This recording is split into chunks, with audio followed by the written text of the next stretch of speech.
Break બાદ ફરી એકવાર આપનું સ્વાગત છે બેઠક બોલે છે કાર્યક્રમમાં। બ્રેકમાં જતા પહેલા આપણે વાત કરી બનાસકાંઠા જિલ્લાની દિયોદર વિધાનસભા બેઠકની। હવે આપણે વાત કરીશું થરાદ વિધાનસભા બેઠકની। થરાદ વિધાનસભા બેઠક આમ તો નવા સીમાંકનમાં આ વખતે નવી રચાઈ છે। 1962માં આ બેઠક હતી, ત્યારે હવે આ બેઠક પર કયા પ્રકારનું વિશ્લેષણ જોવા મળી રહ્યું છે તેની આપણે ચર્ચા કરીશું। લાલજીભાઈ ચાવડા, VTV9 ઇનપુટ હેડ અને જિલ્લા પ્રતિનિધિ બનાસકાંઠાના માનુ ચાવડા મારી સાથે છે ચર્ચામાં। માનુભાઈ, શરૂઆત આપનાથી કરીએ તો આ થરાદ બેઠક જે છે આ વખતે નવી રચાઈ છે, તો જ્ઞાતિનું ગણિત અને કયા કયા વિસ્તારોનો તેમાં સમાવેશ કરાયો છે નવા સીમાંકનમાં? ખાસ કરીને આ થરાદ બેઠક છે વાવ સાથે જોડાયેલી હતી અને વાવ બેઠકમાં થરાદ વિસ્તાર હતો અને આ થરાદના 31 ગામો છે થરાદ તાલુકાના, એ દિયોદર વિભાગમાં હતા। પણ હવે જે આ નવી બેઠક રચાઈ છે એમાં 134 ગામડા કુલ જે થરાદ તાલુકો સંપૂર્ણ એના ગામો જોડાયા છે અને એમાં જે 31 ગામો દિયોદરના હતા એ પણ આની અંદર થરાદ તાલુકાના થરાદ બેઠકમાં જોડાઈ ગયા, એટલે 134 ગામની આ નવી બેઠક છે। અને આ બેઠકની ખાસ કરીને વાત કરીએ તો જ્ઞાતિવાઇઝ છે, એમાં મારવાડી સમાજના 10% વોટ છે, મારવાડી પટેલ, પછી દેશી પટેલ એટલે ચૌધરી પટેલ છે જે એમના 21.9% વોટ છે અને ઠાકોર સમાજના 13% વોટ, એટલે સંભવિત આ દિયોદર તાલુકાની અંદર હતા એ આ 13% વોટમાં વધારો થયો ઠાકોરોમાં।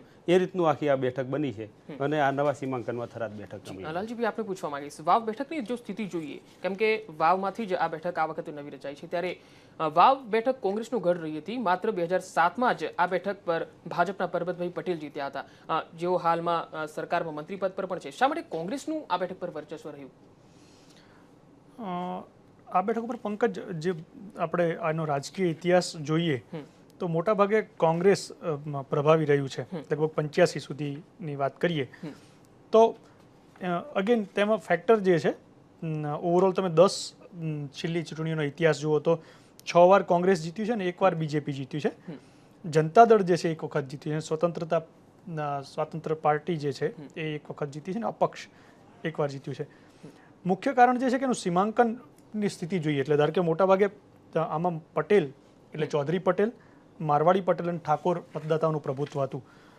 એમાં મુખ્ય જે વસ્તુ છે કે હેમાભાઈ રાજપૂત જે છે એ બહુ કમિટેડ કોંગ્રેસના એક કાર્યકર્તા અને ધારાસભ્ય રહી ચૂક્યા છે। આપણે જોઈએ તો 1975, 80માં એ જીત્યા હતા, એ 98માં હેમાભાઈ જીત્યા છે અને 2002માં જીતેલા છે, એટલે લગભગ 4 વખત હેમાભાઈ જીત્યા છે।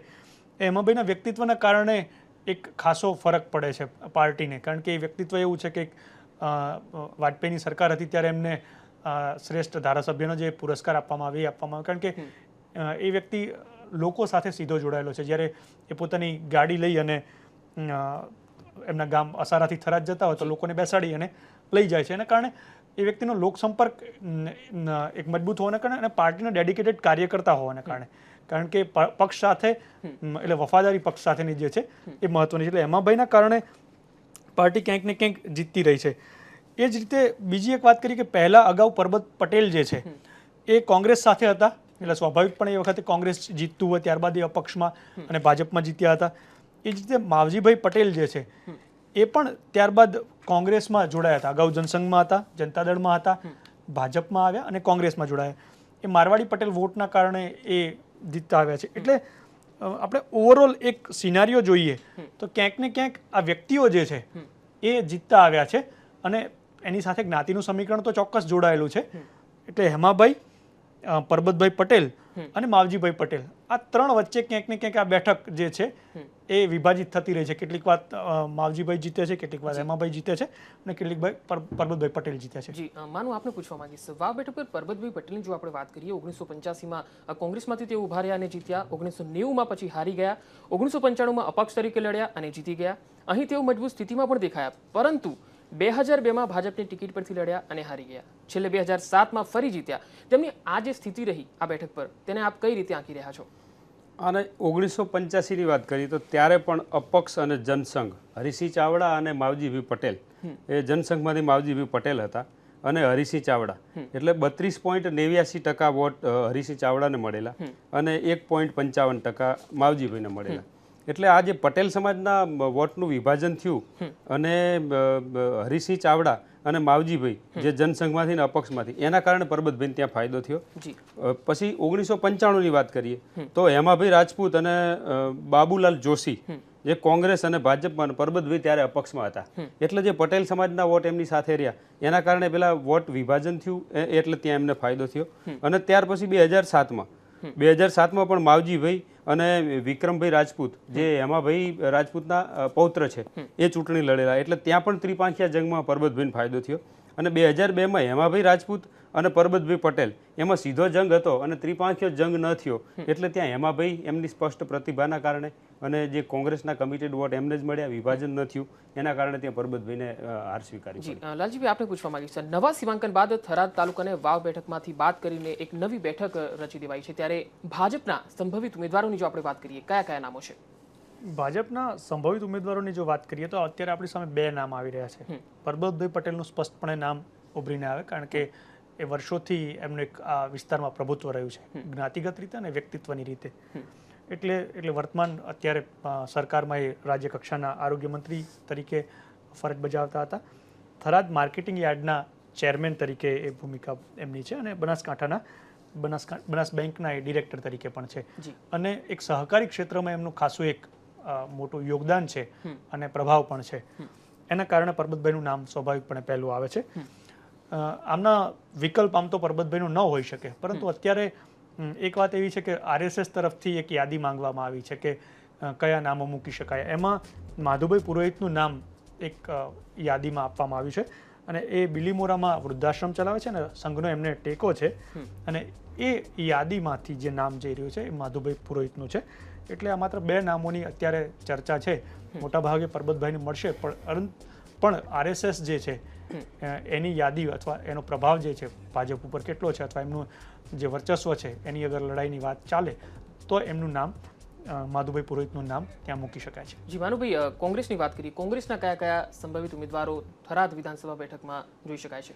જી, કોંગ્રેસમાંથી આ જે થરાદ બેઠક છે અલગ પડી છે અત્યારે વાવથી, એટલે કોંગ્રેસમાંથી તો એક લાઈન લાગી છે કે ત્યાં પોતાનું પ્રભુત્વ જમાવવા માટે, આ નવી બેઠક ઉપર પોતાનું પ્રભુત્વ જમાવે એટલા માટે થઈને એક લાંબી યાદી છે. 6 ઉમેદવારો અત્યારે હાલ નામ ચાલી રહ્યા છે. એમાં પ્રથમ નામ લેવાય છે માવજીભાઈ પટેલનું, જે વાવ બેઠક પરથી જનતા દળમાં ભાજપમાં અપક્ષ તરીકે પણ ચૂંટાઈને આવેલા 3 વખતે, એમનું જ નામ ચાલે છે. એ 20 મુદ્દા અમલીકરણના અધ્યક્ષ પણ રહી ચૂક્યા છે. મારવાડી પટેલ સમાજ જે છે એના અગ્રણી છે અને વાવ તાલુકા મધ્ય સહકારી બેંકના વર્તમાન ડિરેક્ટર છે અને બનાસકાંઠા જિલ્લા સહકારી સંઘના પૂર્વ ચેરમેન છે. એટલે આમ સહકારી અગ્રણી, સામાજિક રીતે પણ ખૂબ, અને 20 મુદ્દા અમલીકરણનો હોદ્દો મળેલો, એટલે એમનું નામ ચાલે છે. બીજું નામ છે ડીડી રાજપૂત, જે વ્યવસાય બિલ્ડર છે, રાજપૂત સમાજના અગ્રણી છે અને એક સામાજિક કાર્યકર તરીકે છે. અને હવે વાવ બેઠક નવી બની છે તો સ્થાનિક રાજપૂત ઉમેદવાર તરીકે એમને ત્યાંથી ટિકિટ મળે એ માટેના પ્રયત્ન એમનું નામ ચાલી રહ્યું છે. ત્રીજું નામ છે ગુલાબસિંહ રાજપૂત, જે હેમાભાઈ રાજપૂતના પૌત્ર છે અને ગુજરાત પ્રદેશ યુથ કોંગ્રેસના પ્રમુખ છે. હેમાભાઈ રાજપૂત ઉંમરના કારણે ત્યાં એમને ટિકિટ નથી લેવી, એટલે હવે એમના દીકરાને લડાઈ રહ્યા છે અને વિવિધ સહકારી સંસ્થાઓ સાથે જોડાયેલા. વાવના ધારાસભ્ય જે છે એમના ભાઈ ગયા વખતે ચૂંટણી લડેલા અને આ વખતે એમનું નામ ચાલી રહ્યું છે. એક માંગીલાલ પટેલ છે, જે તાલુકા યુવક કોંગ્રેસના પ્રમુખ છે, જિલ્લા પંચાયતના સદસ્ય છે હાલ, અને વિવિધ સહકારી સંસ્થાઓ જે છે એમના ગામથી શરૂ કરી અને માર્કેટયાર્ડ થરાદ સુધીની એમાં પણ વિવિધ હોદ્દા ધારણ કરેલા છે. એક એમનું નામ ચાલે છે. ડૉક્ટર મહેશભાઈ ગઢવી, જે વ્યવસાય તબીબ છે અને BK ગઢવી પરિવાર સાથે સંકળાયેલા છે, એમનું નામ છે. અને છઠ્ઠું નામ આબાભાઈ સોલંકીનું નામ ચાલે છે, જે થરાદ તાલુકાના મલ્લુપુર ગામના વતની છે અને થરાદ તાલુકા કોંગ્રેસ સમિતિના હાલ પ્રમુખ છે અને થરાદ તાલુકા કોંગ્રેસ સમિતિનું અત્યારે હાલ સંગઠનમાં સારી રીતે ચલાવી રહ્યા છે. એમનું એક નામ અત્યારે હાલ ચાલી રહ્યું છે. માનું ખાસ કરીને ભાજપ અને કોંગ્રેસના સંભવિત ઉમેદવાર આપણે જોયા, પરંતુ થરાદ મત વિસ્તારના જે મતદારો છે એમના મુખ્ય પ્રશ્નો કયા કયા રહ્યા? થરાદ વિસ્તારના મુખ્ય પ્રશ્નો તો એક, થરાદના પૂર્વ વિસ્તારને નર્મદાનું પાણી નથી મળવાનું, એટલે પાણીની અસર, ખેતીના પાણી, જે સિંચાઈના પાણી માટેનો એનો એક મુખ્ય પ્રશ્ન છે. થરાદના ઇન્ટિરિયર ગામોમાં આરોગ્યને લગતા પ્રશ્નો છે અને શિક્ષણનું ખાસ કરીને. અને આ થરાદ વિસ્તારની અંદર એક ઘૂંઘટ પ્રથા છે, એટલે મહિલાઓ અથવા તો દીકરીઓ ત્યાં ભણી શકતી નથી, એ એક પ્રશ્ન છે. એટલે આરોગ્ય, શિક્ષણ અને પાણીનો પ્રશ્ન છે એ ખૂબ મહત્વનો પ્રશ્ન. આ ઉપરાંત રોજગારીનો પણ અભાવ છે. ત્યાં વરસાદ આધારિત ખેતી છે, એના કારણે ત્યાં ખેતીમાં પણ જે કામ કરે છે એ લોકોને માઇગ્રેશન કરી અને બહાર જવું પડે છે. રોજગારી માટેનો પણ મુખ્ય પ્રશ્ન છે અહીંયા. જી લાલજીભાઈ, આપણે પૂછવા માંગીશ, લોકસભા ચૂંટણીની આપણે વાત કરીએ 2009ની, બનાસકાંઠા બેઠક પર કોંગ્રેસના મુકેશ ગઢવી જીત્યા અને સાંસદ બન્યા, પરંતુ થરાદ મત વિસ્તારમાંથી ભાજપને 48% અને કોંગ્રેસને 39% મત મળ્યા. તો આ મતોના ગણિતને આપ કઈ રીતે આંકી રહ્યા છો ને તેનો આ વખતે પક્ષોને કેટલો ફાયદો અને કેટલું નુકસાન થઈ શકે એવું આપને લાગે છે? આપણે જો 2009ના લોકસભા બેઠકની વાત કરીએ અને ખાસ કરીને થરાદ વિધાનસભા બેઠકમાં જે હરિભાઈ ચૌધરીને જે વોટ વધારે મળે એમાં સીધો લાભ એમને પરબતભાઈ પટેલનો મળ્યો છે, કારણ કે પરબતભાઈ પટેલનું એક સહકારી ક્ષેત્રમાં જે યોગદાન જે છે એના કારણે ક્યાંક ને ક્યાંક એ બીજેપીને ત્યાં ફાયદો થઈ રહ્યો છે. બધા માત્ર લોકસભાની બેઠકની નહીં, પરંતુ આપણે જો અગર થરાદમાં તાલુકા પંચાયત અને નગરપાલિકાઓમાં જો સત્તાની વાત કરીએ તો તાલુકા પંચાયતમાં પણ ભાજપ 20 બેઠકો અત્યારે ધરાવે છે 27માંથી, કોંગ્રેસ 7 બેઠકો ધરાવે છે. જ્યારે થરાદ નગરપાલિકા જે છે ત્યાં એક સત્તાની રીતે વાત કરીએ તો સત્તા ભાજપની છે, બહુમતી કોંગ્રેસની છે, એટલે 11 બેઠકો કોંગ્રેસ ધરાવે છે, જ્યારે ભાજપ 10 બેઠકો ધરાવે છે. પરંતુ જોડતોડની રાજનીતિના કારણે ક્યાંક ને ક્યાંક સત્તા જે છે ભાજપે મેળવી છે. અને મહત્વની વાત છે કે ત્યાં સ્થાનિક મુદ્દાઓને કારણે નગરપાલિકામાં કોંગ્રેસ જે છે એ સતત પ્રભાવી રહી છે. પ્લસ જે ભાજપના ડેડિકેટેડ વોટ ગણી શકાય, જે સવર્ણ મતદારો જેને આપણે કહીએ છીએ, એ ક્યાંક ને ક્યાંક નગરપાલિકા વિસ્તારમાં ઓછા છે. એના કારણે સ્વાભાવિક છે કે કોંગ્રેસ જે છે એ ત્યાં સતત સત્તા મેળવતી રહી છે. માર્કેટ યાર્ડની વાત કરીએ તો પરબતભાઈ પટેલ ત્યાં ચેરમેન છે, અને જે મતક્ષેત્ર જે છે જિલ્લા પંચાયતમાં એમાં 4 બેઠકમાંથી, એટલે ભાજપ જે છે ત્યાં 4 બેઠકો ધરાવે છે જિલ્લા પંચાયતમાં, અને કોંગ્રેસ 2 બેઠકો ધરાવે છે. એટલે ક્યાંક ને ક્યાંક જે જ્ઞાતિનું ફેક્ટર જે પરબતભાઈનું છે, સહકારી ક્ષેત્રમાં એમનો પ્રભાવ છે, મિનિસ્ટર હોવાના કારણે એક વર્ગ તમે કહી શકો, અથવા જે પ્રભાવ હોય જે વર્ગ ઉપર, એ બધા ફેક્ટરોના કારણે ક્યાંક ને ક્યાંક એમને ફાયદો થઈ રહ્યો છે. અને એના કારણે 2009માં લોકસભામાં હરિભાઈ ચૌધરીને આ વિસ્તારમાંથી વધારે વોટ મળ્યા હતા. જી, માનું આપણે પૂછવા માંગીશ, અગાઉની વાવ બેઠકની સ્થિતિનો અભ્યાસ કરીએ તો એક વસ્તુ સ્પષ્ટપણે જોઈ શકાય છે કે ભાજપ અને કોંગ્રેસ પછી ત્રીજો કોઈ ઉમેદવાર, પછી એ અપક્ષ હોય કે કોઈ પણ પાર્ટીનો હોય, 1990, 1995 અને 2007ના આ વર્ષોમાં જે પ્રકારની સ્થિતિ જોવા મળી છે તેમાં ક્યાંક ને ક્યાંક મતોનું વિભાજન કોંગ્રેસને નુકસાન કરવામાં સફળ રહ્યું છે. આપ તેને ભાજપની રણનીતિના રૂપે જોઈ રહ્યા છો? ભાજપની રણનીતિ કામ કરે છે, એના કરતાં કોંગ્રેસમાં જે વિખવાદ છે અને કોંગ્રેસનું જે સંગઠનનું માળખું જે મજબૂત નથી, એના કારણે ત્યાં ખૂબ નુકસાન થાય છે. ન કે આ કોંગ્રેસની બેઠક છે, કોંગ્રેસ માટે એક ગઢ ગણાય, એનું ખૂબ સારું ત્યાં પ્રભુત્વ છે, લોકોમાં કોંગ્રેસ તરફી જુવાળ છે. પણ આ જે કોંગ્રેસના વિખવાદના કારણે જ અહીંયા નુકસાન થઈ રહ્યું છે, એવું ખાસ કરીને કહી શકાય બેઠક. જી, આપણે બાકીની બેઠકની આપણે ચર્ચા કરીશું, પરંતુ હાલ સમય થઈ ગયો છે એક બ્રેકનો.